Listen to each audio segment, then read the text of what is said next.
안녕하십니까. 그동안 잘 계셨습니까? 사회복지사 여러분. 저는 대구 사회복지사협회장 김석표입니다. 반갑습니다.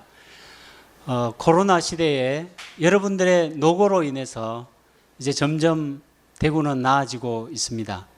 하지만 아직 방심할 때는 아닌 것 같습니다. 그래서 우리 대구 사회복지사협회에서는 첫 번째로 하는 정책 포럼을 이렇게 온라인으로 하게 되었습니다.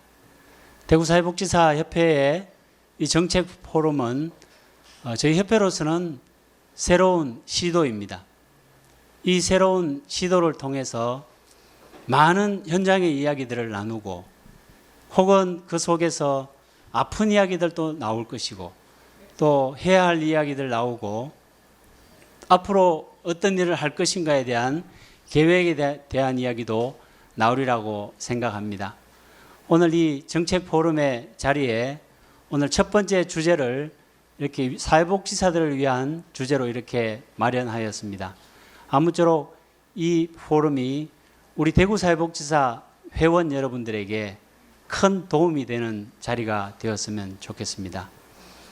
이 귀한 자리를 마련해 주신 우리 정책기획위원회의 이상열 위원장님과 또 위원님들의 그동안 수고에 감사한 마음을 전합니다.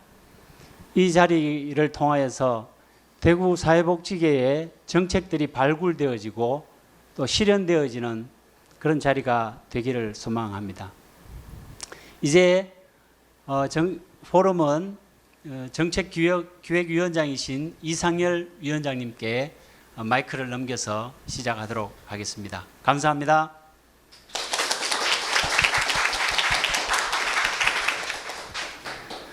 안녕하십니까. 38대 행동하는 대구사회복지사협회 기획정책위원회 이상열입니다. 오늘 우리가 나눌 이야기는 사회복지사의 위기 MINEXT입니다. 최근에 마산에서 민원인이 사회복지 전담 공무원을 폭행하는 일이 있었습니다. 아마 많은 분들이 충격을 받으셨을 것 같습니다. 사실 우리 복지 현장에서는 유사한 일들이 자주 일어나고 있습니다. 지난해 11월부터 대구사회복지사협회에서는 문제의 심각성을 인지하고 우리 지역 사회복지 종사자들의 위기 경험에 대한 조사 연구를 진행했습니다. 오늘은 이 조사 연구 결과를 공유하고 실효성 있는 대책을 함께 고민해 보도록 하겠습니다. 먼저 함께 하실 분들 소개하겠습니다. 이번 연구의 책임 연구원이셨습니다. 대구대학교 사회복지학과 현진희 교수님 자리해 주셨습니다. 예, 대구대학교 산업복지학과 박성원 교수님 함께 하시겠습니다. 법무법인 일맥의 조미현 변호사님 함께 하시겠습니다. 대구 마음인 상담센터 이형진 소장님 자리해 주셨습니다. 연구에 직접 참여하신 분들이라서 더 상세한 이야기를 나눌 수 있을 것으로 기대합니다. 오늘 이 포럼에 여러분들도 함께 하실 수 있습니다. 유튜브를 통해서 소감, 의견, 질문 뭐든 올려주십시오. 편하게 올려주시면 소감과 의견은 같이 공유하고 질문은 모아서 패널들에게 전달하도록 하겠습니다. 자, 그럼 본격적으로 이야기를 시작하기 전에 현장에서 경험한 위기 상황과 관련된 인터뷰 영상이 준비되어 있습니다. 함께 보시도록 하겠습니다.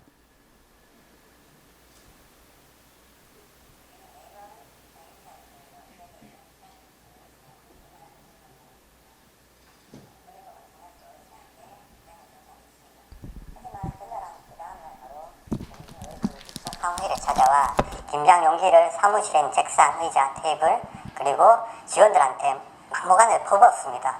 너무 놀란 나머지 어르신들을 앉혀놓고 다쳐지면 모르니까 옆집에 준 김장 용기랑 우리랑 포기수가 다르다고 얘기를 했습니다. 아닙니다 어르신, 우리는 키로수당 나가기 때문에 포기수당 상관없이 다르다고 설명을 드렸음에도 불구하고 계속 화를 내면서 너희들이 잘못했다고 이렇게 했습니다. 정말 화가 났었습니다. 정말 좋은 일을 하는 사회복지라서 저는 사명을 갖고 일을 하는 직업이라 알았지만 현실은 정말 아니었습니다. 이 일을 계속 해야 되나? 할 수 있을까라는 딜레마에 빠졌습니다. 저는 노인요양시설에서 1년 3개월 정도 근무를 하게 되면서 사회복지 현장에서의 죽음을 처음 경험하게 되었습니다. 제가 이전에는 이제 죽음에 대한 부분들을 겪어보지도 못했었고 경험한 적이 없었기 때문에 아무런 준비 없이 이 어르신들의 임종을 봐야 된다는 것이 조금 많이 힘들었었습니다. 어르신 임종에 대한 책임이 오롯이 다 저한테 있는 것 같았고, 그러면서 어르신을 조금 더 세심하게 케어하지 못한 탓이 있었던 거 아닌지, 그런 거에 대한 아쉬움 때문에 자괴감도 많이 들었습니다. 그러다 보니까 이제 점점 업무에 대한 자신감도 떨어지고 일 자체도 이제 저한테는 되게 버겁게 느껴졌던 부분들이 있어서 심리적으로 많이 지쳤었습니다. 어느 날 아침 근무를 하려고 준비를 하는 상황에서 어르신께 문자 2통이 왔었습니다. 확인을 해보니까 사진 2장이 전송이 되었었고, 사진을 확인하는 순간 너무 당황스럽고 놀라운 경험이었습니다. 사진에는 어르신의 사진이 2장이 와 있었고, 그 당시에 저는 얼른 핸드폰을 끄고 어떻게 해야 될지를 몰라서 그냥 당황스러워서 자리에 멍하니 앉아 있었습니다. 그냥 모르는 척을 할까, 아니면 그냥 어르신을 종결을 해버릴까, 좀 수치심도 느끼게 됐고 믿었고 너무 마음을 들이면서 이제 마음으로 일을 했던 그런 부분이 있었는데, 어르신께 그런 메시지를 받으니 좀 혼란스러운 마음이 처음에는 많이 들었습니다. 그런데 생각해보니 그게 저만 겪을 일은 아니었다. 제가 그냥 모르는 척하고 서비스를 종결해버리면 다른 복지사에게, 우리 시설의 또 다른 복지사에게 그런 일이 충분히 일어날 수 있다라고 판단을 했습니다. 그 어르신 댁에 혼자 가는 거는 굉장히 두려움으로 가지고 있었고, 그 어르신 댁에 방문을 하는 것은 남자 직원이 주로 하게 되었습니다.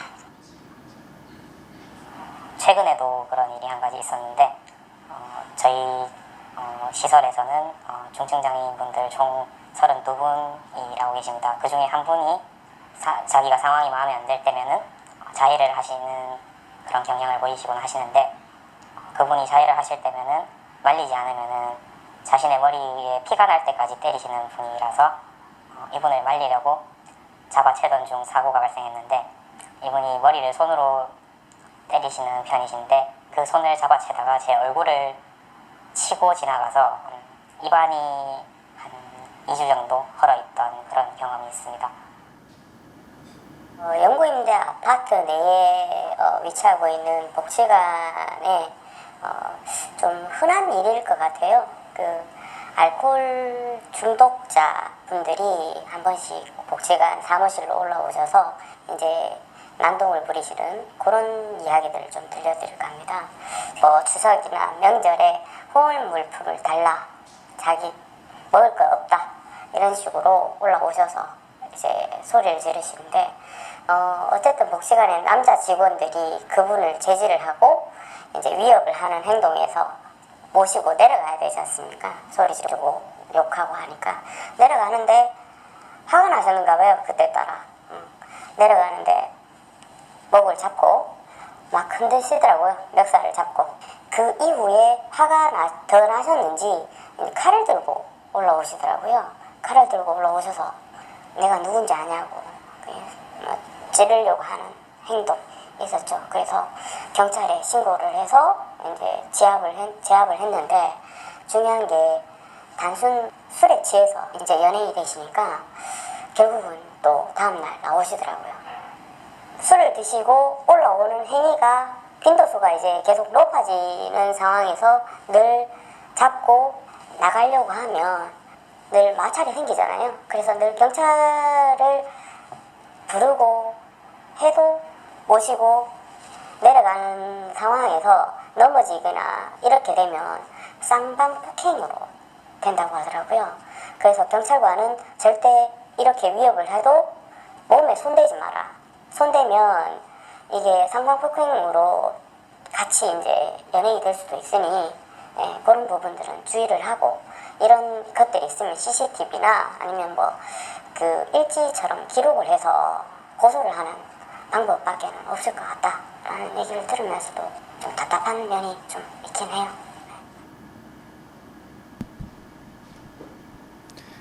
예, 영상 함께 보셨는데요.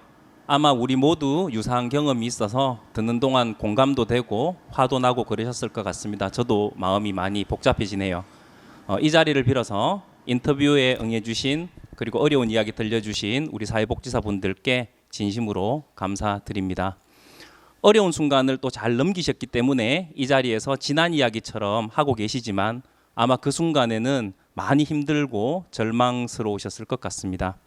현진희 교수님, 이번 조사 연구를 진행하시면서 생각이 많으셨을 것 같습니다. 조사 결과에 대한 발제와 소회를 같이 부탁드리겠습니다. 네, 안녕하세요. 대구대학교 사회복지학과의 현진희입니다.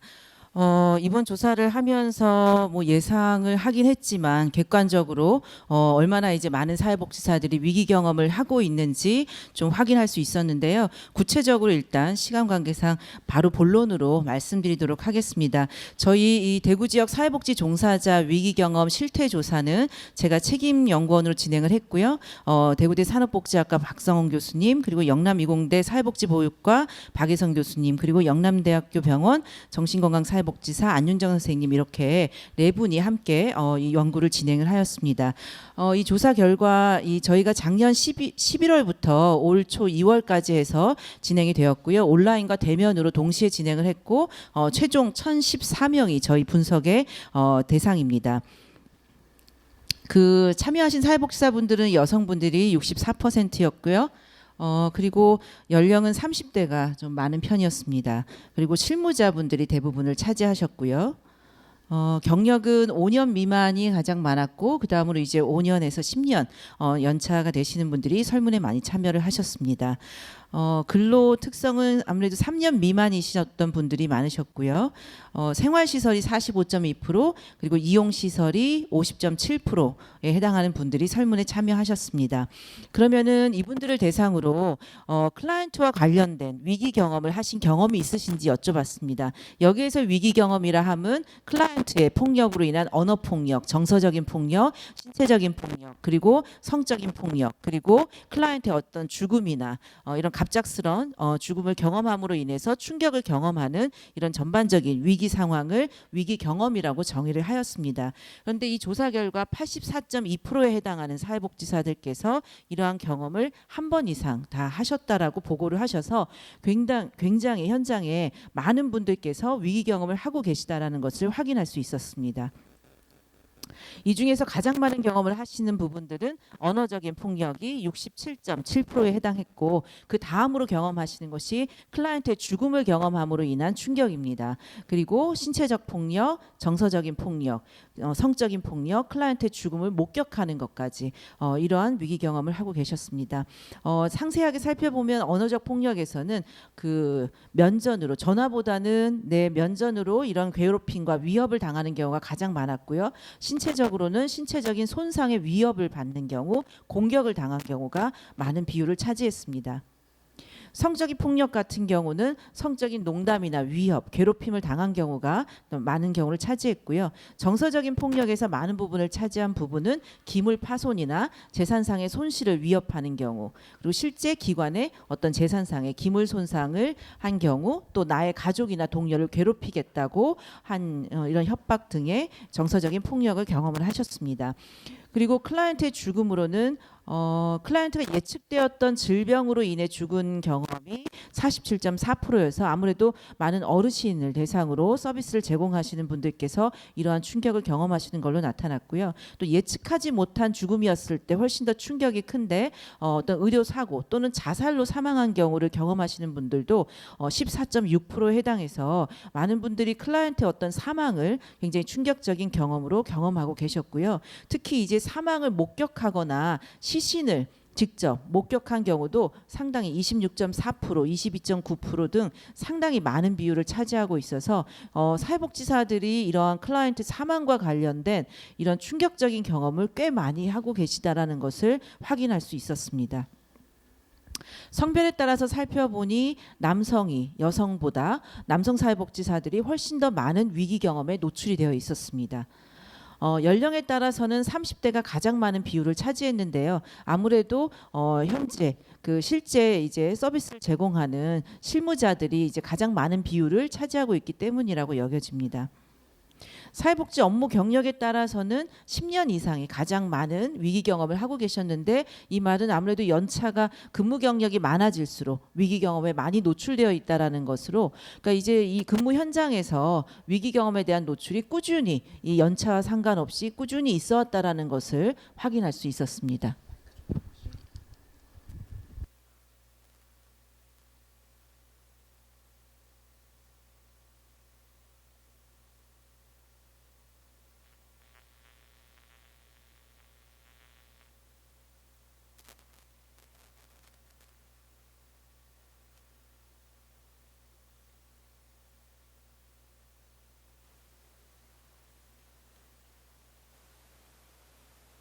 외상 후 스트레스 수준의 이 고위험군에 해당하는 비율을 차지하고 있었습니다. 이 33.8%라고 하면은 굉장히 많은 심각한 비율이라고 할 수가 있겠고요. 이 중에서 22.2%는 심각한 수준의 외상 후 스트레스 장애를 경험하고 계시다라는 것을 확인할 수 있었습니다. 그리고 정신건강 수준에 있어서는 15%가 정신건강 위험 집단에 해당하는 고위험군에 해당하는 것으로 나타났는데, 이러한 정신건강 고위험군이라 하면 불안이나 우울이나 이런 점수가 상당히 높은 경우를 말씀드릴 수 있겠습니다.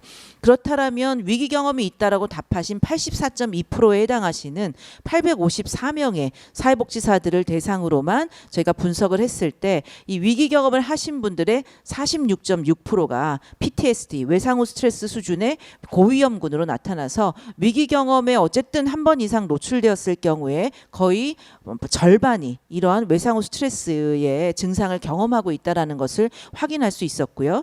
또 이러한 그 외상 경험을 했을 경우, 위험 경험을 했을 경우에 18%가 정신건강 위험 집단으로 나타나서 일반적인 상황보다 이러한 그 위기 경험을 하신 분들의 어떤 정신건강 수준은 훨씬 더 심각하다라고 할 수가 있겠습니다. 그렇다면 이분들께서는 이런 위기 경험을 하셨을 때 본인은 어떻게 대처했는지 확인을 해보았을 때 대부분의 이제 사회복지사들이 동료나 상사와 비공식적인 대화로 마무리를 하였다라고 답을 하셨고, 그리고 그 다음이 기관에 규정된 공식 절차에 의해서 보고되었다라고 하셔서 사실은 이 워낙에 이제 공식적인 절차로 기관에서 적극적으로 대응하여야 함에도 불구하고 비공식적인 대화로만 마무리되었다라는 것은 우리가 앞으로 보완해야 될 부분들이 상당히 많다라는 것을 확인할 수 있었고요. 그렇다면 기관의 반응은 어땠는가 살펴봤을 때 상사나 동료들이 나를 적극적으로 위로하고 지지하였다가 36.5%여서 이 부분은 참 다행이라는 생각이 듭니다. 하지만 여전히 방관적인 태도를 보이거나 원인이나 책임을 나에게 돌리는 경우도 10.8%, 6%에 해당하는 어떤 비율이 나타나서 이런 부분들은 상당히 걱정스러운 우려되는 상황이라고 하겠습니다. 그래서 이 절차에 따라서 기관 차원의 대응을 한 경우도 꽤 많은 비율을 차지해서 이런 부분은 그래도 대구 사회복지사들이 잘 대응을 하셨다라고 보는데요. 그렇다면 클라이언트에 대해서 기관은 어떻게 대응을 하였는가? 네, 이런 부분을 봤을 적에 공식적인 대응 체계를 모색해서 기관 차원의 방안을 강구한 경우가 그래도 27%에 해당했고요. 클라이언트 요구를 들어주면서 상황을 마무리한 경우는 24%, 그리고 클라이언트에게 구두로 경고한 경우가 20%여서 어느 정도 이 공식적으로 기관이 클라이언트에게 대응하고자 하는 노력은 있었지만 어떤 강력한 다시 이제 재발을 방지할 수 있는 어떤 기관 차원의 강력한 대응은 사실은 조금 보기 어려웠다라는 것이 특징이라고 하겠습니다. 그러면 직원에 대해서 기관은 어떠한 사후 조치를 하였는가 살펴보았을 때 아무런 사후 조치가 없었다가 29.5% 가장 많은 비율을 차지했습니다. 이 부분이 아마 저희가 이런 실태 조사를 한 그런 결과를 바탕으로 앞으로 뭔가 대구 사회복지사 협회 차원에서 굉장한 어떤 제도적인 보완이 필요한 부분이라는 생각이 드는데요. 기관에서 아무런 사후 조치가 없었던 경우가 가장 많았고, 그다음에 상사에 의한 상담이나 슈퍼비전이 제공된 경우는 28.8%에 해당했습니다. 하지만 많은 기관에 이제 사실은 사회복지사들이 위기 경험에 노출되었을 때 가장 많이 원하는 것은 즉각적인 어떤 휴식 시간의 제공입니다. 근데 그럼에도 불구하고 휴식이나 휴가를 제공하는 경우는 3.7%에 불과했습니다. 그래서 굉장히 그런 부분은 아쉬움으로 많이 남고요. 특히 심리 정서적 상담을 제공한 경우도 8.8%에 불과해서 이러한 어떤 그 기관의 사후 조치와 관련된 부분은 앞으로 보완이 많이 되어야 될 부분이라고 생각되어집니다. 그럼 관리 감독 기관의 사후 조치는 어떠한지 확인했을 때 관리 감독 기관이라고 하면 아무래도 이 지자체 차원에서 어떤 대응을 하였느냐죠. 근데 48.1% 거의 절반이 아무런 조치가 없었다였습니다. 그러니까 이제 관리 감독 기관이 평상시에는 굉장히 관리 감독과 뭐 이제 관여라면 관여 참견을 많이 하시잖아요. 그런데 실제 위기 경험을 경험하셨을 때는 아무런 조치가 없었다라는 것은 굉장히 무책임한 처사라고 보여집니다. 그래서 이런 부분에 있어서는 저희가 강력하게 지자체 차원의 사협회 차원에서 좀 더 강력하게 대응해야 되겠다라는 어떤 이러한 그 함의를 주고 있다라고 볼 수가 있겠습니다. 그렇다면 이런 위기 경험을 했을 때 사회복지사들은 얼마나 이직할 의도가 있는가라고 살펴보았을 때 위기 경험이 있는 대부분의 사회복지사들은 이렇게 이직 의도가 훨씬 많은 것으로 나타나서 사실상 우리가 위기 경험이 개인 사회복지사에게도 굉장히 충격적인 경험으로 향후 정신건강 그리고 근무 환경이나 앞으로의 나의 업무에도 지장을 초래하고 또 기관 차원에서도 이제 많은 피해를 초래하는 것에 있어서 이직 의도까지 이렇게 높아진다라는 것을 고려했을 때 우리가 이러한 어떤 위기 경험은 개인 차원의 일이 아니라 기관 차원에서 적극 대응해야 되는 이런 기관 차원의 일로 우리가 좀 더 간주해야 되겠다라는 것을 좀 더 확인할 수 있었습니다. 네, 이상 저희가 살펴본 위기 경험 실태와 관련돼서 말씀드렸습니다.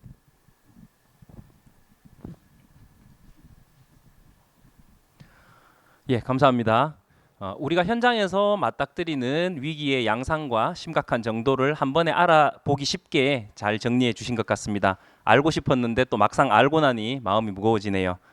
나만의 문제가 아니라 우리 모두의 문제라고 하셨고 또 개인이 해결할 수 없는 문제라고도 하셨습니다. 그럼 이제 우리가 어떻게 대응해야 하는지 고민이 생깁니다. 박성원 교수님, 우리가 이 문제에 대해 어떻게 대응해야 할까요? 정리하신 부분들이 있으실 텐데 말씀 부탁드립니다. 우선 그 연구의 결과를 토대로 해서 말씀을 드리도록 하겠습니다. 예, 연구의 이거죠.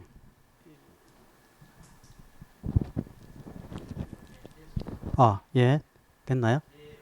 예, 연구의 결과를 통해서 그 말씀을 드리도록 하겠습니다. 우선은 그 사회복지사 종사자들이 이런 안전과 회복 지원에 대해서 어떤 욕구를 가지고 있는지를 우선 좀 검토해보고 그 결론 부분에서 또 아까 우리가 양적 연구와 질적 연구를 함께 이렇게 분석한 것들 제시하겠습니다. 그 마지막으로는 재현 부분에서 이 연구를 통해서 우리가 이제 좀 대응을 좀 논의하는 순으로 말씀을 드리도록 하겠습니다.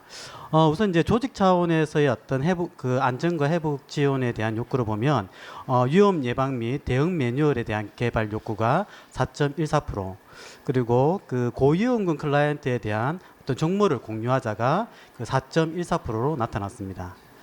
그리고 환경 차원에서 아마도 이제 이런 환경들이 잘 준비가 되어 있다면 예방적인 효과들이 있을 거라고 보고 있습니다. 그래서 그 가장 높은 게 시각적으로 개방되어 있는 장소를 확보하는 것, 그리고 뭐 CCTV 설치하는 것, 비상배 설치, 이런 환경적인 부분에 있어서 욕구들이 드러났다 볼 수 있겠습니다. 그 다음에 이제 서비스 제공 환경에서 아까 우리가 영상에서도 보셨듯이 여성분 혼자서 이렇게 그 가정 방문했을 때 위험에 노출되는 경우들을 이렇게 보셨을 겁니다. 마찬가지로 연구의 욕구에도 이게 뚜렷이 드러나는데 가정 방문 시 2인 1조로 편성해 달라가 4.14%입니다. 그리고 위험 내력이 있는 클라이언트에 대한 확인 시스템을 마련해 달라 4.13%. 이렇게 그 서비스 제공 차원에서 어떤 준비해야 되는 욕구들을 표현하여 이렇게 설문해 주셨습니다. 그리고 법적 제도적 차원에서 욕구를 좀 살펴보면 가장 큰 욕구가 이제 사회복지사 안전법을 제정해 달라. 이게 이제 우리가 재원 부분에서 좀 강조를 할 건데 뭐 이 모든 어떤 환경 지원에 있어서 법적인 어떤 그 환경들이 마련되어야 이것이 실현 가능할 것입니다. 조금 더 보면 상해보험의 의무 가입 및 예산을 지원해달라. 그리고 이제 위기 발생했을 때 의료비라든지 심리 지원비를 지원해달라가 4.24%로 나타났습니다.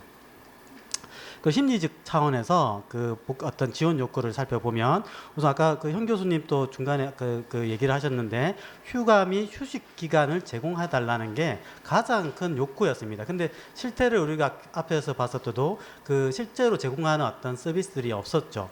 이런 욕구들이 좀 높았다는 것들을 주목해 볼 수 있겠습니다. 이제 그 양적 연구와 질적 연구를 좀 통합해서 한 번 더 이렇게 결론으로 말씀을 드리도록 하겠습니다. 그래서 양적 연구에서 좀 설명하지 못했던 부분들을 질적 연구의 결과로 조금 이제 그 보충한다 이렇게 생각하시면 될 것 같고요. 우선 이제 일상화된 사회복지사의 종사자 위기, 왜냐하면 우리가 일상화라고 얘기했던 게 아까 연차가 올라갈수록 나이가 많을수록 이게 이제 폭력이 많이 노출되어 있다는 것을 볼 때 이 사회복지 현상에서 이런 그 위험과 관련되어 있는 것이 만성화되었다 이렇게 볼 수 이게 최근의 문제가 아니라 꽤 오랫동안 이어져 왔다라고 볼 수 있는 거죠. 그래서 일상화된 종사자의 어떤 위기 경험이다 이렇게 표현했습니다. 우선 이제 클라이언트 영역을 보면요, 이렇게 클라이언트 분들이 행위자로서 어떤 문제 인식이 좀 부족한 것들, 그러다 보니까 욕설이라든지 반말들이 아주 일상화된 폭력들을 이렇게 나타나고 있다. 그래서 이런 어떤 클라이언트 영역에서 나타나는 어떤 그 클라이언트가 위에가 종사자 영역으로 넘어가게 될 때는 이분들이 아까 말씀드렸듯이 낮은 연차의 여성이 주된 폭력의 대상이 된다는 거죠. 왜냐하면 우리가 아까 그 마산의 그 영상을 여러분 보셨을 겁니다. 주로 이제 1차적 가해 대상은 여성이 되겠죠. 그래서 2차적으로 이제 그 대응하는 어떤 그 종사자분들 남성이 좀 대응을 좀 하도록 되어 있는 어떤 이런 어떤 실태들이 있는 것 같습니다. 그리고 이제 그리고 이제 그 우리가 위기 경험 이후에 종사자 그리고 또 조직에 어떤 영향을 미치느냐를 좀 정리를 해보면 우선 당사자한테는 심리 사회적 어려움들을 겪을 수 있을 것입니다. 그리고 이것이 이제 결국 업무에 대한 회의감 그리고 소진을 경험하게 될 것이고요. 또 이런 것들이 이직 의도를 높이고 또 뭐 이렇게 아주 낮은 빈도긴 하지만 실제로 이직도 하기도 하시고요. 그리고 이제 직무 수행의 어려움을 낳게 됩니다. 그러면 결국에는 어떤 이직 의도가 높고 직무 수행의 어려움은 전체적인 사회복지 서비스 질을 저하시키는 결과를 나타난다. 이렇게도 우리가 해석해 볼 수 있겠습니다. 그리고 이제 우리가 그 위기 경험이 생겨났을 때 사회복지관 및 예를 들면 기관 및 지자체 감독 기관의 대응이 어떤지를 좀 살펴보도록 하겠습니다. 우리가 이제 38.8%에서 사회복지기관이 비공식적인 대화로 마무리하더라. 그래서 이제 이게 그 상세한 내용을 좀 연결지어서 우리가 생각해 보면 위기 경험 당사자 스스로가 이것을 해결해야 된다는 것이죠. 아니면 이제 상급자의 어떤 정서적 지원, 요 정도 수준이었다는 겁니다. 그 다음에 공식적인 보고로 이렇게 처리가 되었을 때 36.5%가 위기 매뉴얼 절차대로 대응을 한다. 그 내용을 보면 사례회의라든지 내지는 이용을 클라이언트의 어떤 그 가해 경험에 대해서 위기 이용 중단을 한다든지 또 업무 이동을 한다든지 휴직 지원 이렇게 좀 절차들이 이어지고 있다 이렇게 볼 수 있겠습니다. 그다음에 지자체 감독 기관을 보면 아까 양적 연구에서도 이렇게 나왔는데 뭐 위기 상황에 대한 조치가 아예 없다. 48.1% 이거는 이제 실제로 보고가 안 돼서 위기에 대한 상황 조치가 없을 수도 있다 이렇게 같이 해석을 같이 하셔야 될 것 같습니다. 만약에 보고가 되었을 때 이제 지자체 감독 기관에서 어떤 조치들이 사회복지 기관의 어떤 대응들을 함께하는 같이 대응하는 것입니다. 그게 15.7% 가장 바람직한 대응 방법이 아닌가 이렇게 생각해 보고요. 그 다음에 기관의 책임으로 이것을 끝내는 것이죠. 그게 12.5%로 이렇게 나타납니다. 결국에 이게 이제 종합적으로 봐도 클라이언트의 욕구를 이렇게 들어주는 것 쪽으로 마무리를 한다든지 아무런 조치가 없는 형태로 정리가 될 수 있다 이렇게 얘기해 볼 수 있겠습니다. 그다음에 이제 그 종사자 욕구들을 또 다시 한번 정리해 보면 우리가 이제 세 가지 차원들 얘기해 볼 수 있겠습니다. 우선은 심리 회복 지원, 그리고 기관 역량을 강화시키는 거, 그리고 안전한 서비스 환경을 만드는 거. 뭐 심리 회복 지원에 있어서 이제 우리가 만약에 이런 외상 경험을 했을 때 내가 어떤 심리 지원 어떤 의료비를 지원받거나 뭐 휴식을 하거나 내지는 어떤 심리 지원을 받을 때 이 절차들을 좀 간소화해 달라는 욕구들을 우리가 이제 주목해 볼 필요가 있겠고요. 그다음에 이런 어떤 그 심리 회복이나 기관 역량 강화나 안전한 서비스 환경을 마련하기 위해서 감독 기관의 어떤 관심들이 좀 필요하다. 그 사이에 또 고민하는 게 사회복지사분들이 아마 이런 외상 클라이언트로부터 위해가 있다 하더라도 서비스를 종결하지 못하는 것이죠. 그래서 이런 폭력적인 클라이언트를 위한 어떤 서비스들이 다양한 종류의 서비스들이 이들을 대응할 수 있는 서비스들을 좀 확대해서 마련해야 된다. 근데 이런 것들을 준비하는 데 있어서 이게 뭐 사실 법적인 그 준비가 제도가 뒷받침되지 않으면 좀 실현되기 힘들 것입니다. 그래서 안전한 복지 서비스 환경 구축을 위한 법 제정이 중요하다 이렇게 마무리 좀 해볼 수 있겠습니다. 종사자의 욕구가 이렇고요. 그다음에 이제 제언으로서 이제 그 말씀을 좀 드리도록 하겠습니다. 앞에 내용과 좀 중복되는 내용들이 있습니다. 우선은 클라이언트 영역에서 살펴보면은 클라이언트 스스로가 이게 이제 문제 인식을 좀 강화시키는 것이죠. 그리고 이제 이걸 우리가 절차적으로 어떻게 하냐면 서비스를 제공하는 그 인테이크하는 어떤 절차에서 그 위법 행위에 대한 고지된 동의, 그러니까 이제 설명을 충분히 해두면 당신이 어떤 이런 행위들이 예를 들면 민형사상의 어떤 책임을 질 수 있고 우리 기관에서 대응할 수 있다라고 하는 어떤 동의된 고지들을 처음에 이제 인테이크 때 설명을 해드리는 거죠. 그러니까 그런 것들을 통해서 교육 효과가 있을 것이고 그것이 이제 클라이언트 스스로가 통제력을 강화시키는 효과가 있을 것입니다. 그게 폭력 등을 예감하는 조치로 우리가 고려해 볼 수 있겠고요. 그 다음에 이제 종사자 및 기관장의 영역인데 결국에는 이 종사자 및 기관장 분의 어떤 위기 관리에 대한 역량들을 강화시켜야 되는 측면들이 있을 거라 보고 있습니다. 그것을 위해서 뭐 직무별, 직급별 대처 교육을 높이고 그리고 기관장을 대상으로 한 어떤 위기 관련 교육을 좀 강화를 하는 것들을 고려해 볼 수 있겠습니다. 그럼 위기 상황이 발생했다, 외상 경험, 이렇게 위험 경험이 발생했다 할 때 어떻게 해야 되느냐? 우선은 그 마련되어 있는 그 위기 대처를 위한 매뉴얼 및 지침들을 적극적으로 활용해 볼 필요가 있겠습니다. 물론 이게 뭐 적용에 한계가 있다라고 하지만 우선은 이걸 적극적으로 활용해 보셔야 이게 개선시켜 나갈 수 있겠죠. 그래서 기관 유형별 대응이나 매뉴얼들을 좀 더 이제 발전시켜 나가고 이것들을 마련해야 된다.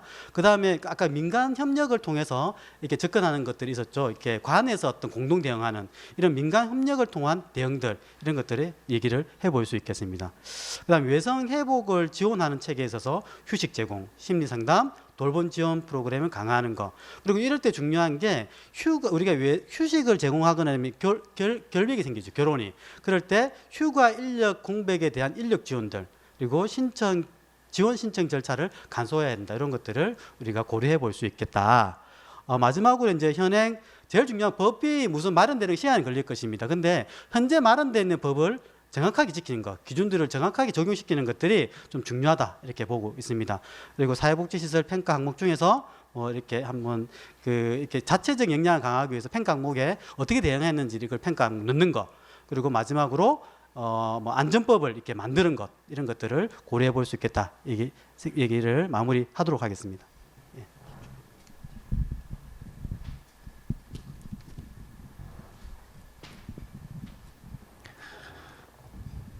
예, 이 라이브로 지금 방송이 진행되고 있습니다. 그 진행되는 도중에 이 마이크의 위기가 찾아왔습니다. 우리 사회복지 종사자들의 위기에 비하면 아주 뭐 약소한 위기니까요. 다들 좀 양해해 주시기 바랍니다. 예, 조사 연구에 대해서 좀 더 궁금한 점 몇 가지 추가로 질문 드리고 교수님들과 이야기를 같이 좀 나눠보겠습니다. 먼저 그 조사 내용을 제가 이제 조사 결과 보고서를 이렇게 보다 보니까 굉장히 흥미로운 내용이 있었습니다. 그게 뭐냐면 저는 이제 여성 복지사분들이 더 자주 아주 심각한 위기 상황에 직면할 거라고 생각했는데 오히려 남성 복지사분들이 더 심각하더라고요. 예, 이유가 뭡니까, 교수님? 예, 제가 좀 설명드리면 앞서서 제가 잠깐 말씀드렸는데 우리가 이제 최근에 만산에서 일어났던 사건을 보더라도 여성이 1차적인 폭력의 대상이 되겠죠. 근데 이제 그것을 대응하는 그 대상을 보면 주로 남성 종사자분들이 확 붙습니다. 그러니까 여성 종사자분들이 위험에 노출되는 빈도는 좀 작은데 영향은 좀 많을 것이고요. 근데 폭력 경험에 노출되는 분들은 주로 대응하는 사람들이 남성이기 때문에 남성의 빈도가 훨씬 더 높다 이렇게 이렇게 보면 해석을 할 수 있겠다. 예.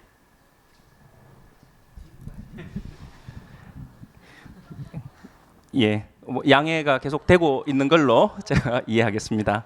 예, 언제부터 이 클라이언트는 좀 갑이고 우리 사회복지 종사자는 을이 된 것 같습니다. 예, 클라이언트는 뭐든지 요구하고 사회복지사는 뭐든지 들어줘야 되는 그런 관계가 돼버린 것 같아요. 위기 상황에 대해서 이제 가해자인 클라이언트를 경찰에 신고하거나 또는 그 행위에 대한 진술을 하는 것조차도 우리 사회복지사로서 이래도 되나 하는 윤리적 딜레마에 빠지게 됩니다. 이럴 때는 어떻게 하면 좋겠습니까, 교수님? 그 방금 갑을 관계다, 뭐 사회복지 종사자가 을이다 이런 말씀을 하셨는데 사실 이 자체가 말이 안 되는 상황이죠. 사회복지사는 전문가로서 서비스를 제공하는 전문가이고 그 클라이언트는 또 소비자로서 이런 서비스를 제공받는 사람입니다. 인간 대 인간으로서 이 관계에서 어떤 한쪽이 갑이고 한쪽이 을인 관계는 더 이상 요즘 시대에서 우리가 인정하지는 자연스럽게 인정하는 관계는 아니죠. 그래서 사실은 사회복지사분들 자체도 이제는 이런 어떤 내가 을이라는 어떤 이러한 어떤 의식에서 좀 더 벗어나셔야 될 것 같고요.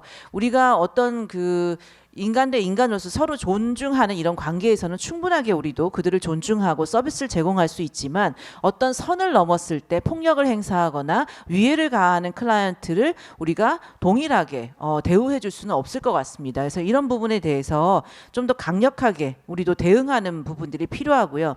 또 하나는 클라이언트에 대한 교육입니다. 아무리 서비스를 제공받으시는 분들이라 할지라도 사실은 그분들이 지켜야 하는 어느 정도의 예의가 있습니다. 그리고 그 선이 있고요. 그래서 어떤 이런 어떤 선을 넘지 않아야 된다라는 어떤 이런 규칙도 본인들이 아시고 서비스를 받으셔야 되겠고요. 그런 규칙을 따르지 않을 때는 서비스 이용의 제한도 가해져야 하는 이런 부분에 대해서 심각하게 고려해야 될 때라고 생각하고 그러기 위해서는 클라이언트에게 어떤 이러한 그런 본인들의 어떤 책임과 서비스를 제공받기 위해서는 본인들이 해야 하는 어떤 의무나 책임에 대해서도 안내해 줄 수 있는 이런 절차가 초기 인테이크 과정에서부터 관계 형성할 때부터 좀 이 제공하는 이런 절차가 마련돼야 되겠습니다. 그래서 사실은 양자가 다 지금 많은 노력을 기울여야 되는 이슈라고 생각을 합니다.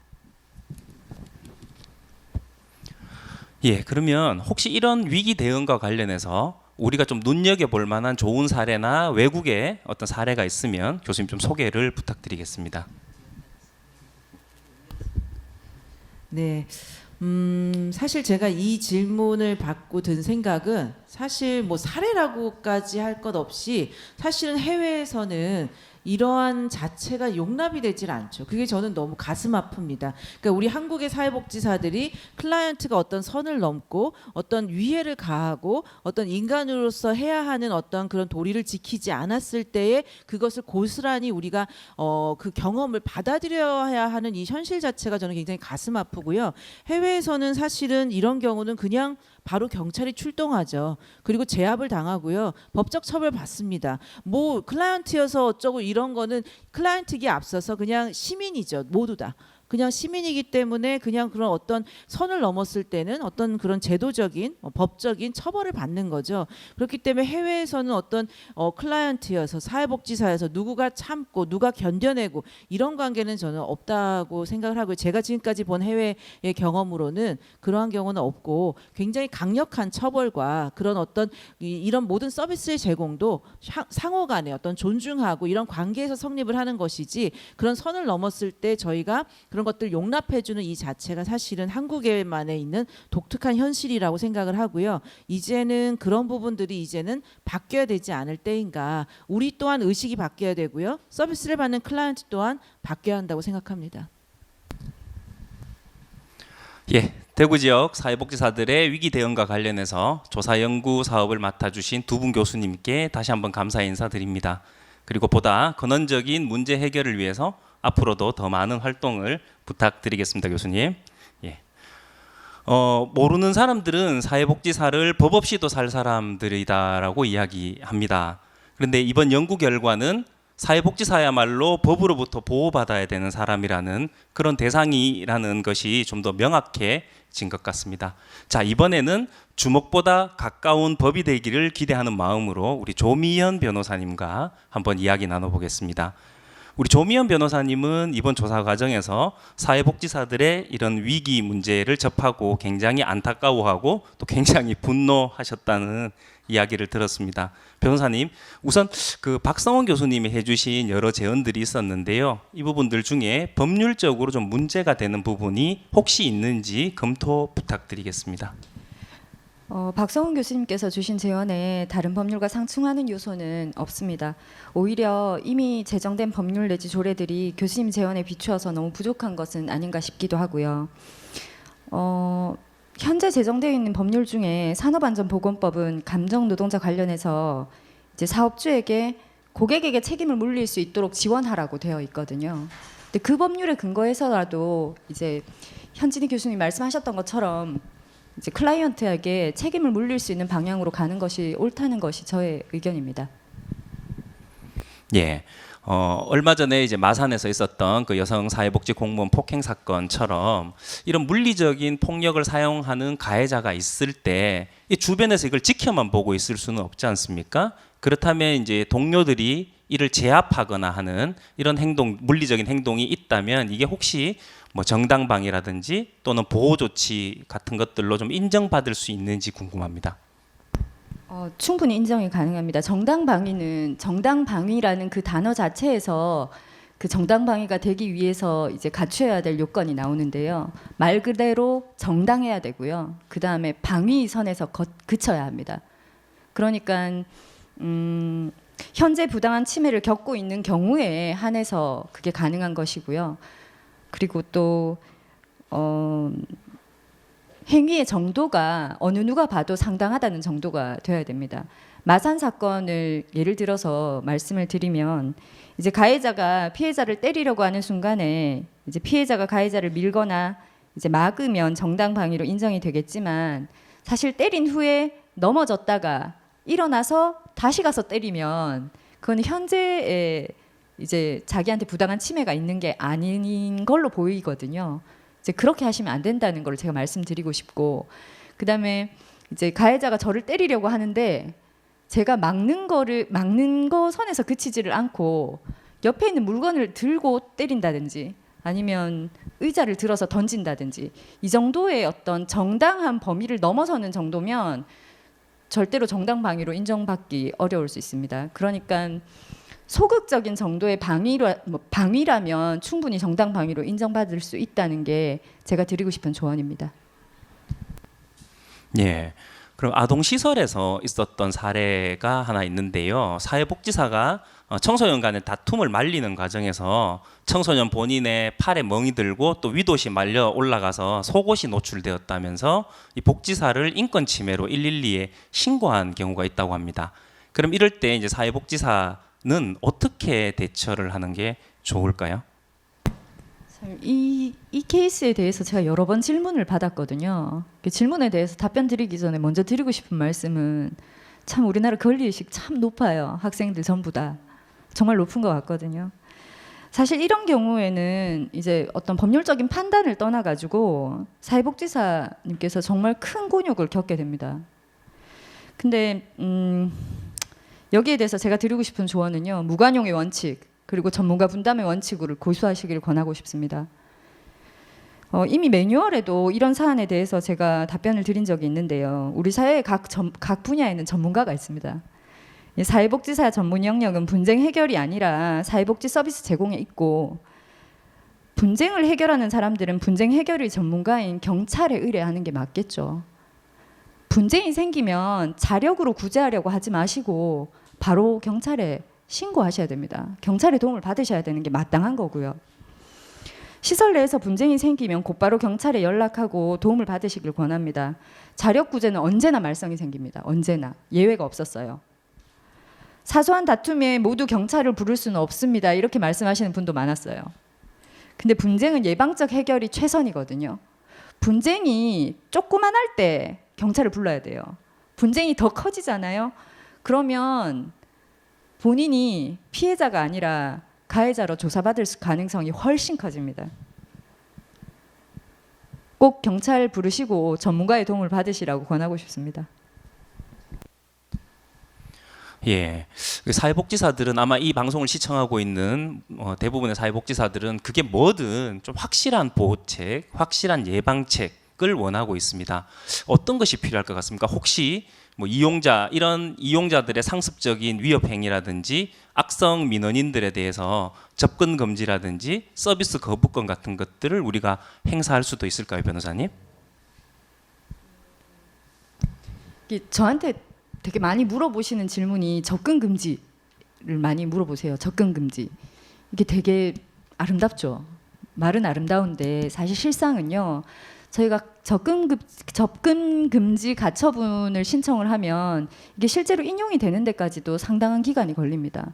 그리고 인용이 되려고 하면 또 아까도 말씀드렸던 것처럼 현재의 부당한 침해가 있어야지 이게 인정이 되거든요. 근데 지금 제가 어떤 위협을 받고 있어가지고 접근금지 가처분을 신청하면 판사님이 저랑 상대방을 부르는 데까지 상당한 시간이 흐르게 돼요. 그러는 사이에 현재의 부당한 침해가 사라지게 되고요. 그러면 인용이 안 될 가능성이 높고 첫 번째. 두 번째 인용이 된다고 하더라도 접근 금지로 할 수 있는 거는 야, 너 접근하지 마. 근데 만약에 너 접근하면 한 번 접근할 때마다 100만 원씩 줘야 돼. 이게 다예요. 이게 다라니까요. 그래서 사실상 제가 드리고 싶은 얘기는 또 똑같이 그 두 가지 원칙으로 기결되게 되는데요. 무관용의 원칙, 그다음에 전문가 분담의 원칙에 따라서 조그만한 일이 생겼을 때 경찰의 도움을 받고 그다음에 고소 고발을 적극적으로 하시라고 말씀드리고 싶습니다. 현진희 교수님께서 이제 인테이크 단계에서부터 이제 그 클라이언트한테 이제 당신이 어떤 행동을 하면 이런 일을 겪을 수 있고 서비스를 못 받을 수 있다는 거를 경고해야 된다고 말씀하셨거든요. 그게 경고에서 그치지 않고 실제로 그런 행동이 나타났을 때 강력하게 대처하셔야지 다른 클라이언트들도 그런 행동을 하지 않게 될 것이고 그 클라이언트 자체도 또 어떤 식으로든지 우리 사회에서 상당 기간 또 격리되면서 스스로 반성하는 시간을 가지게 되거든요. 제가 대한법률구조공단에서 7년 정도 근무하고 이제 개업 변호사가 됐는데요. 대한법률구조공단에 있으면서 법률복지 현장에 있었습니다. 근데 그때 많이 제가 접했던 분들이요. 동네 주폭이에요. 동네 주폭. 제가 공단에 있을 때 이런 분들을 깡치라고 불렀는데요. 이 동네 주폭들이 저한테만 와서 난장판을 부렸겠습니까? 그 동네 어딘가에 가서도 또 계속 난장판을 부리고 다니셨거든요. 근데 그런 분들을 계속해서 얼르고 달래고 한다고 해서 달라지지 않는 것 같습니다. 그래서 제가 있던 공단에서는 그런 경우에는 경찰 부르고 확실히 저희가 대처했었거든요. 그래서 이제 재판을 받으시고 상당 기간 격리되고 오시면 좀 달라지기도 하셨어요. 근데 이런 식으로 실제로 어떤 사례를 보여주면서 그분들을 교육해야 하는 것이지 인테이크 단계에서 물론 미리 고지가 있어야 되는 건 맞는데요. 그 고지가 실제로 행동으로 이어져야 한다고 말씀드리고 싶습니다. 이상입니다. 예, 무관용의 원칙 그리고 전문가 분담의 원칙 잘 기억하도록 하겠습니다. 이번에는 이형진 소장님과 한번 이야기를 나눠보겠습니다. 예, 상담을 진행하시면서 현장의 종사자들과 많은 이야기를 좀 나누셨을 것 같은데요. 소장님께서 접해본 사례 중에 가장 인상 깊었던 사례 같이 한번 공유를 좀 부탁드려도 될까요? 네, 반갑습니다. 저는 대구 마음인의 이영진입니다. 그 말씀하신 사례 같은 경우에는 앞서 영상에서 여러분들 많이 보셨을 거예요. 그래서 저는 특별한 사례보다는 제가 만난 사회복지사 내담자, 저에게 내담자죠. 분들의 공통점 이야기 좀 하고 싶어요. 제가 만난 많은 내담자분들이요, 좀 선하세요. 착하다는 얘기죠. 여기서 말하는 착함이란 나에게 너무 다른 사람을 많이 배려하는 특징이 있더라라는 얘기입니다. 그래서 좋은 사람이에요. 이제 여기서 또 제가 말하는 좋은 사람이라는 건 본인이 상처받는 것도 싫지만 또 나의 문제가로 인해서 다른 사람에게 또 폐를 끼치는 것 자체도 싫은 거예요. 배려심이 너무 많은 사람들이라는 게 제가 만난 공통점이에요. 그런데요, 그럼에도 불구하고 제가 만난 많은 분들은 다른 사람의 배려를 기다리세요. 즉 그 말은 우리가 그들에게 조금 관심을 가져주면 괜찮을 것 같은 분들이라는 거예요. 우리 속담에 우는 애 젖 더 준다 그러잖아요. 그런데 저희 내담자분들은요, 울고 싶은데 울지 않으셔서 아마 좀 더 외로우시고 힘드신 것 같아요. 그러면 이 내담자를 보면서 우리가 느낀 건, 저도 사회복지사지만 조금 더 이분들이 울지 않아도 내가 관심을 가져주면 여기까지 힘들어하진 않을 텐데라는 생각들을 많이 했어요. 예, 소장님 그러면 이런 위기 상황을 경험한 힘든 상황에 있는 사회복지사들이 위기 상황에서 가장 지지받고 싶은 체계는 누구일까요? 우리 모두가 지지받고 싶어요. 예, 누구에게? 나를 잘 아는 사람. 예. 스님들 제일 나를 가장 잘 아는 사람이 누구세요? 가족이죠. 예. 나의 개인적인 문제일 때는 가족들이 지지해주면 정말 좋아요. 그런데 현재 내가 겪고 있는 문제가 직장 내에서 일어난 문제라면 누가 이 문제에 대해서 제일 잘 알고 있을까요? 말하지 않아도. 직장 동료들인 것 같아요. 그래서 사회복지 위기와 관련된 이런 문제들로 힘들어하시는 분은 직장 동료들이 지지해 주기를 가장 바라세요. 아까 연구 결과에서도 교수님이 말씀하신 것 같습니다. 동료들의 지지 굉장히 중요하고 또 많이들 현재 하고 계시죠. 그럼에도 불구하고요, 우리 클라이언트들이 많이 공감을 받으신 분들은 상담을 보다는 이제 문제가 빨리 해결되지만 그 직장 동료들의 공감을 잘 못 받으신 분들이 좀 더 힘들어하는 경향성을 보이는 거죠. 이렇게 되면 우리 스스로도 클라이언트만 공감해 줄 게 아니라 우리 동료들도 함께 공감해 줄 수 있는 능력을 좀 같이 기르면 어떨까 이런 생각들을 자주 해봅니다. 예. 사회복지사가 위기를 극복하는데 또 방해되는 부분들도 있을 것 같습니다. 어떤 부분들이고 어떻게 조심하면 좋을까요? 저희 시어머니가요. 저도 이제 상담하는 사회복지사, 정신건강 사회복지사인데요. 제가 이제 우리 남편이 엄마 며느리 될 사람이 사회복지사야라고 하니까 우리 시어머니 첫 마디가 뭔 줄 아세요? 착하겠다. 예, 우리 사회복지사들이 뭐뭐 해야 돼, 사회복지사는 이래야 돼 라는 생각들을 좀 많이 갖고 계시는 것 같습니다. 예, 제가 뭐 고등학교에 직장 이제 뭐 취업, 뭐 이렇게 사회복지사 직장 설명 뭐 이런 거 하러 갔었는데요. 어떤 학생이 손들어요. 예, 사회복지사가 되고 싶대요. 왜 사회복지사가 되고 싶어요? 그러니까 자기 남들보다 착하대요. 아쉬움이 있죠. 예. 사회복지사는 착해야 되는 게 아니라 우리 인간으로서는 착하면 좋죠.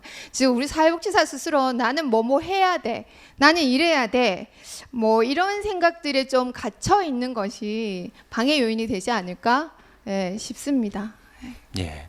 그럼 사회복지사가 이런 위기 상황을 겪고 나면 굉장히 힘들지 않습니까? 네, 힘들어요. 예. 이럴 때 이 극복을 위해서 필요한 것들이 있다면 어떤 것들이 있겠습니까? 저희가 교과서대로 얘기하면 뭐 자기 효능감, 뭐 또 자기 감정을 점검할 수 있는 능력, 뭐 이런 거 기르면 좋아요, 선생님. 근데요, 저희 아까 앞서 말한 연구 결과에서도 다 나오셨듯이 여러 가지 제도를 활용할 수 있는 용기가 있으면 좋겠습니다. 예, 아주 작은 용기. 그 작은 용기는요, 내가 나를 위로할 수 있는 용기부터 시작되면 어떨까 싶어요. 먼저 그래, 이 정도면 괜찮지, 또 이 정도면 충분해 라는 말로 자기를 위로하고요. 그리고 또 여기 이미 있는 기존의 제도들을 활용할 수 있는 용기, 아주 대표적으로 우리 사회복지사협회에서 하는 동행사업의 상담 서비스를 이용할 수 있는 용기, 그것만 가져도 괜찮지 않을까요? 예, 알겠습니다. 뭐 저도 그런 경험이 있지만 이게 클라이언트에게 이런 위험 상황을 위협을 한번 받아보면 이게 굉장히 충격이 오래 가더라고요. 뭐 저도 한 달 정도 밥도 목에 잘 안 넘어가고 밤에 잠이 안 오더라고요. 이게 보통 그런 우리가 생각하는 충격하고는 다른 것 같습니다. 그때 꼭 필요한 게 다른 어떤 것도 아닌 따뜻한 위로와 공감인 것 같습니다. 이영진 소장님, 앞으로도 우리 복지사들을 위한 많은 위로와 공감 부탁드립니다.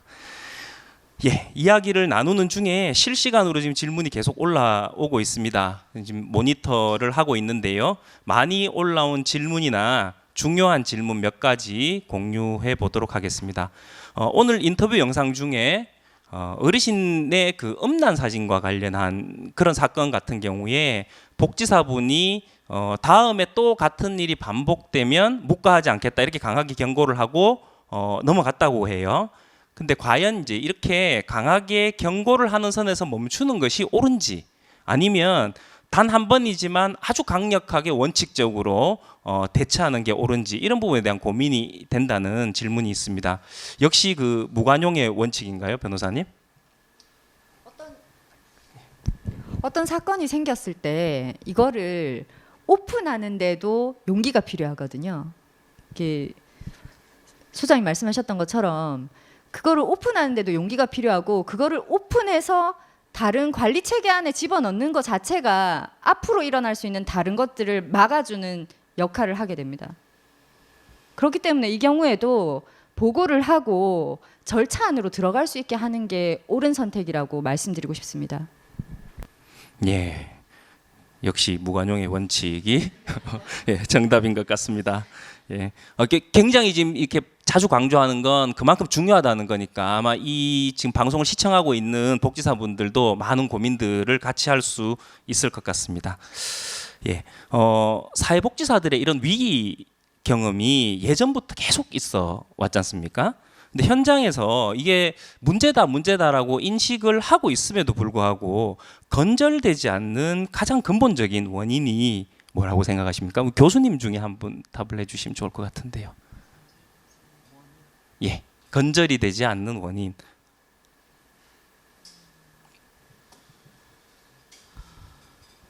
갑작스럽게 굉장히 원론적인 질문을 하셨는데요. 근절되지 않는 원인 여러 가지가 이유가 있을 것 같아요. 일단 사회복지의 업무 자체가 대인 서비스죠.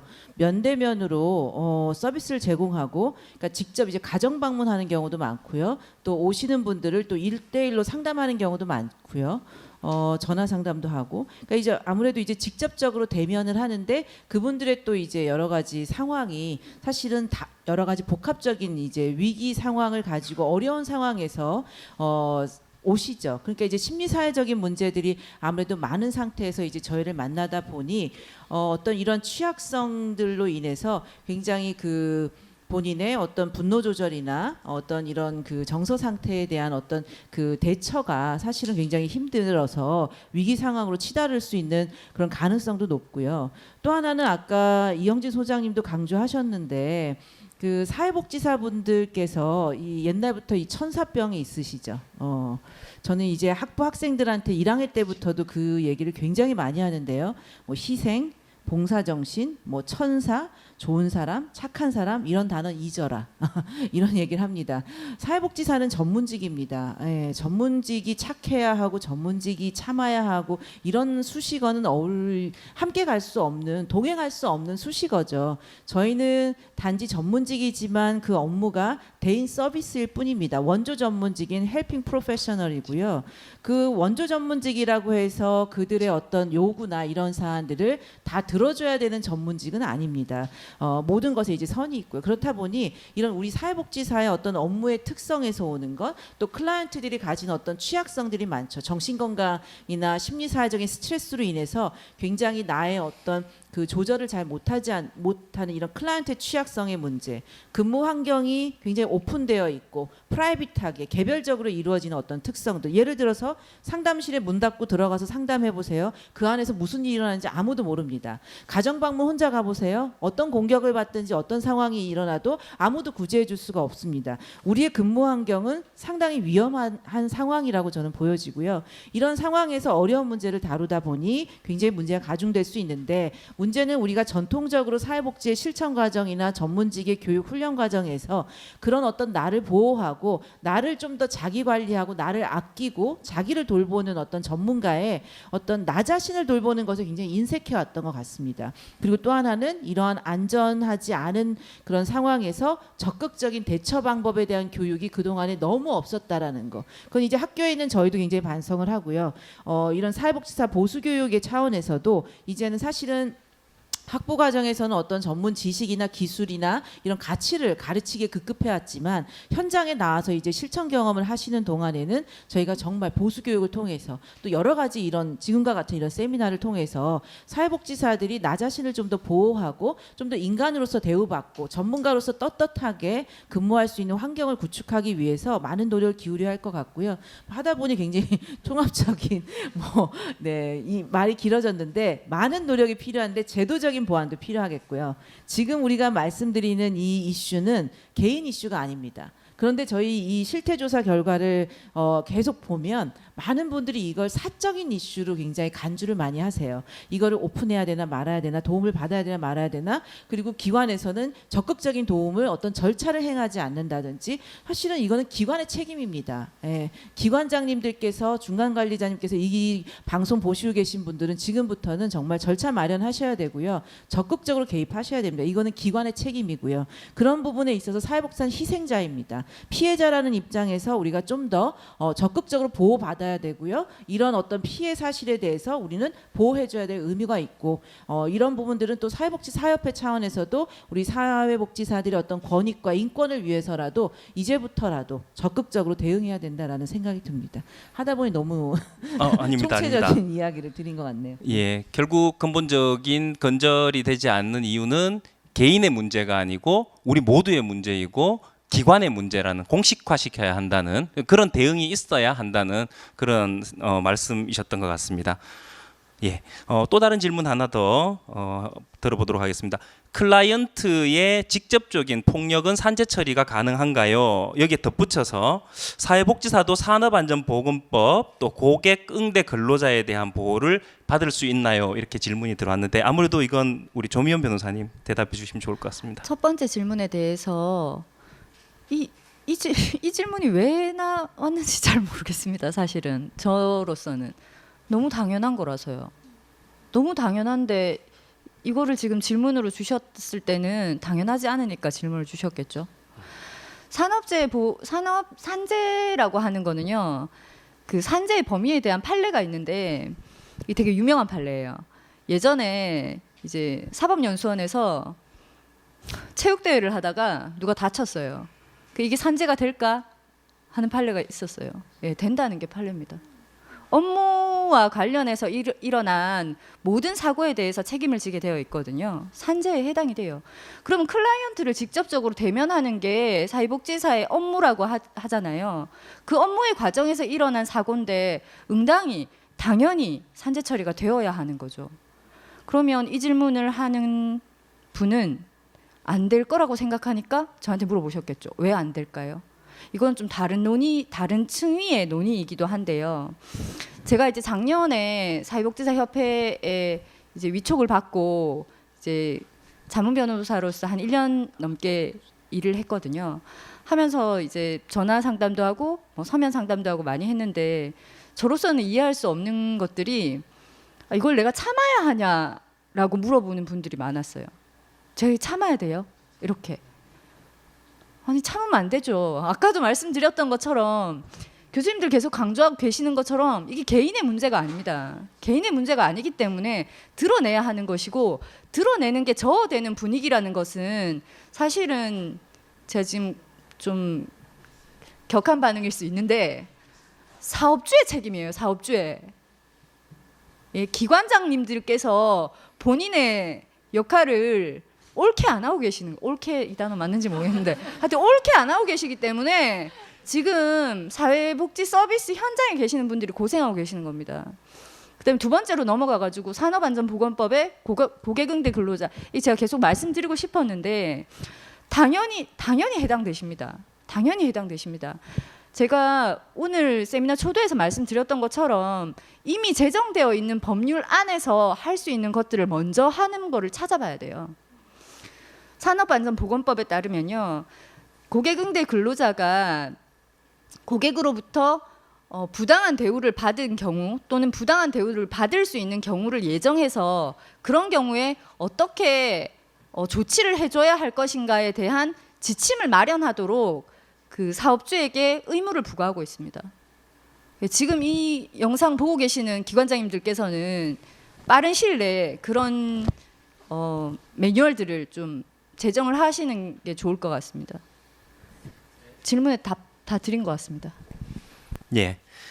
그럼 요 질문에 조미연 변호사님 답하신 거에 조금 더 보태서 그 사회복지 서비스 제공자들의 안전을 위한 이제 입법이 필요한가 그러면, 그리고 사회복지사, 요양보호사, 의사, 간호사 이런 공공의료나 복지 서비스를 제공하는 이런 모든 분들을 좀 포괄하는 특별 입법이 과연 필요할까 뭐 이런 것으로도 한번 질문을 던져보고 싶은데요. 먼저 교수님 좀 답해 주시겠습니까? 조면 변호사님께서 일단 있는 법이라도 좀 제발 활용해라 이렇게 말씀을 하셨는데 맞습니다. 그것도 맞지만 저는 사회복지사를 위한 입법이 따로 돼야 된다고 생각을 합니다. 그냥 지금 현재는 감정 노동자로 묶어서 그냥 두루두루 많이 포괄해서 이제 정의를 하고 있지만 사실상 사회복지 현장에 특수한 어떤 이런 요소들이 있고요. 저희가 좀 더 그런 부분에 있어서 구체적인 어떤 입법화가 필요하다고 생각하고 그런 법적인 근거를 가지고 저희도 보호받을 수 있어야 된다라고 생각을 하고요. 그렇기 때문에 그 시작을 저는 대구시 차원에서 조례 제정부터 시작을 해보고자 하는 것을 제안드리고 싶습니다. 근데 뭐 사실은 법적인 부분은 변호사님께서 좀 더 조언을 해주시면 좋을 것 같고요. 예, 혹시 뭐 변호사님 조금 더 덧붙이실 말씀 있으시면 해주십시오. 덧붙이기보다는 강조드리고 싶습니다. 있는 법을 잘 활용하셔가지고 일단 할 수 있는 걸 다 한 다음에 그러고 나면 사회복지 이 영역에 있어서 아주 스페시픽하게 또 필요한 부분들이 있을 거거든요. 그런 거는 뭐 이거 제 짧은 소견이지만 일을 해보면 드러나게 되어 있습니다. 그러니까 이 특별한 부분은 조금 천천히 마련하시기로 하시고 지금 이 영상 보고 계시는 기관장님들 빨리 마련해 주세요. 이상입니다.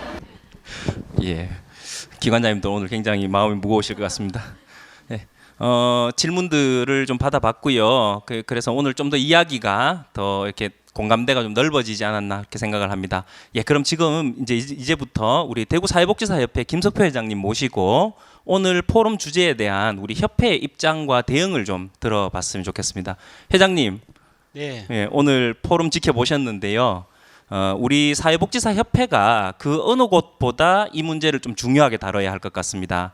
특히 이제 회장님도 잘 아시겠지만 어떤 대책이든 간에 제일 중요한 게 실효성이지 않습니까? 네, 그렇죠. 예, 정말 이런 그 위기 대응 원칙이 작동할 수 있도록 하기 위해서 혹시 협회 차원에서 준비하신 계획들이 있으시면 좀 말씀해 주십시오.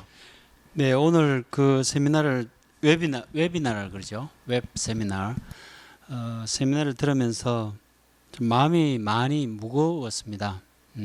참 고생하시는 우리 현장 사회복지사들에게 이런 아픔들이 있구나. 그리고 어떤 일을 우리가 할 수 있을까 하는 그런 생각들을 많이 했습니다. 동시에 또 많이 들었던 생각은 우리가 바로 직접 현장에서 토론하는 것은 그동안 굉장히 잘해왔는데 이번 이 웹 세미나로 하니까 처음 하다 보니까 굉장히 뭐 볼륨도 컸다가 작았다가 여러분들 고생 많으셨죠. 시끄럽기도 하고 하울링도 심하게 난다 그러고 하울링 난다 그러면 또 소리를 줄여가지고 안 들리고 정말 고생 많이 하셨을 겁니다. 그만큼 우리가 지금 테크놀로지의 그 머슬이 우리가 아직 빌드업 되지 않아서 그렇다고 생각합니다. 우리가 이제 이것을 시작으로 해서 좀 디지털 머슬이 발전할 수 있는 그런 계기가 되었으면 좋겠습니다. 오늘 좀 불편했던 부분들은 여러분들의 넓은 아양으로 이해해 주시면 감사하겠습니다. 오늘 여러 가지 이야기가 많이 나왔는데 우리 협회로서는 참 마음이 많이 무거워졌습니다. 해야 될 일이 많은 것 같고요. 제일 먼저 우리 기관장님들께 호소를 드립니다. 도와주십시오. 그리고 우리 기관장님들의 인식이 개선될 수 있도록 사회복지사 협회가 앞장서서 나가겠습니다. 제가 그냥 들었던 생각으로는 보수교육 때 이 부분을 강조를 해야 되겠다 이런 생각을 했습니다. 보수교육의 커리큘럼 안에 이 부분을 넣어서 우리 기관장님들에게 특히 더 강조할 수 있는 그런 기회가 돼야 되겠다라는 생각을 했습니다. 우리 댓글에 보니까 상사의 배려가 중요합니다라는 글이 몇 번 올라왔었습니다. 그 맞는 것 같습니다.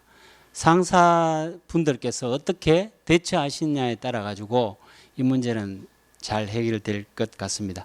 두 번째로 우리 협회가 해야 되겠다 싶은 것은 위기 대응 지침을 만들어야 되겠다. 그리고 그만 만들지만 말고 그 위기 대응 지침이 운영 규정에 반드시 들어가야 된다는 어떤 규정들을 만들어서 운영 지침에다가 위기 대응 지침이 들어갈 수 있도록 해야 되겠다라는 생각을 했고 우리 협회는 앞으로 그 부분을 열심히 노력하고 강조하겠습니다.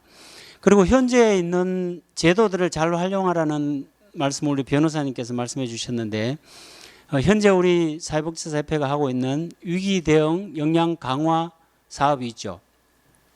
그 사업 중에 심리 상담 부분이 있습니다. 심리 상담 부분을 좀 더 확대시키고 또 많이 홍보해야 되겠다라는 생각을 해서 그런 계획을 하고 있습니다. 마지막으로 이제 쭉 댓글들을 쭉 이렇게 보니까 여러분들께서 가장 절실하게 생각하시는 것이 이거 그냥 말로만 하지 말고 이걸 입법화 시켜달라는 말씀을 많이 해주셨습니다. 그래서 그 부분에서는 사회복지사 안전법 제정을 위해서 우리 협회의 모든 임직원들이 함께 노력하겠습니다. 현재 우리 대구에는 사회복지사 등의 처우 및 지위 향상을 위한 조례가 있죠. 그 조례 속에 사회복지사 안전법을 넣든지 아니면 안전법을 따로 만들든지 이렇게 하는 노력을 반드시 하겠습니다. 행동하는 사회복지사협회는 이런 세미나를 통해서 나온 정책에 대한 니즈가 있을 때 그것을 언제든지 뛰어다니는 그런 협회가 되도록 하겠습니다. 그래서 사회복지사의 안전이 보장되고 또 인권이 보장되는 그런 우리 협회가 되도록 노력하겠습니다. 오늘 긴 시간 동안 여러분들이 가장 고생 많이 하셨고요. 그 다음에 오늘 발제를 해주신 우리 박성원 교수님, 또 현진희 교수님, 또 조미현 변호사님, 이영진 소장님 고생하셨습니다. 그리고 이 세미나를 전체적으로 이끌어 주시고 기획해 주시고 또 사회를 해주신 이상열 위원장님께 깊은 감사의 말씀을 드리겠습니다. 오늘 여러분들의 수고가 헛되지 않게 우리 협회의 모든 노력을 역량을 기울이도록 하겠습니다. 여러분 감사합니다. 예, 그 보리밭에 둥지를 튼 그 종달새의 이솝우화 혹시 생각나시는지 모르겠습니다. 그 보리밭이 이제 추수할 때가 돼서 농부가 누구 시켜서 추수해야겠다 하니까 이 종달새가 거기 둥지를 틀고 있다가 도망을 안 가요. 그러다가 몇 날 며칠이 지나서 이제 더 이상 미루면 보리 수확이 안 될 정도로 시간이 미뤄졌을 때 이제 이야기하죠. 농부가 내일은 나라도 가서 추수를 해야겠다. 그러니까 종달새들이 둥지를 옮겼다는 이야기입니다. 이 이야기는 이 문제를 누가 해결해야 되는가를 보여주는 거죠. 예, 저는 혹시 우리가 다른 것에 기대고 있지 않는가, 다른 것을 기대하고 있지 않는가 한번 생각해 볼 필요가 있다고 생각합니다. 이번에 이 이야기들이 계기가 되어서 우리가 직접 나서야 하는구나, 우리가 직접 뭐라도 해야 되는구나, 서명이라도 해야 되는구나, 그러니까 이런 이야기, 이런 생각들을 좀 할 수 있는 그런 기회가 되었으면 좋겠습니다. 자, 이것으로 제1차 대구 사회복지사 정책포럼 사회복지사의 위기 MI넥스트를 모두 마치도록 하겠습니다. 수고해 주신 우리 현진희 교수님, 박성원 교수님, 조미연 변호사님, 이영진 소장님, 그리고 김석표 회장님 모두 감사드립니다. 끝까지 함께 해주신 우리 사회복지사 여러분, 예, 감사합니다. 우리 포럼은 앞으로도 더 알차고 민감한 현장의 이야기를 담아내도록 하겠습니다. 지금까지 대구사회복지사협회 기획정책위원회 이상열이었습니다. 감사합니다.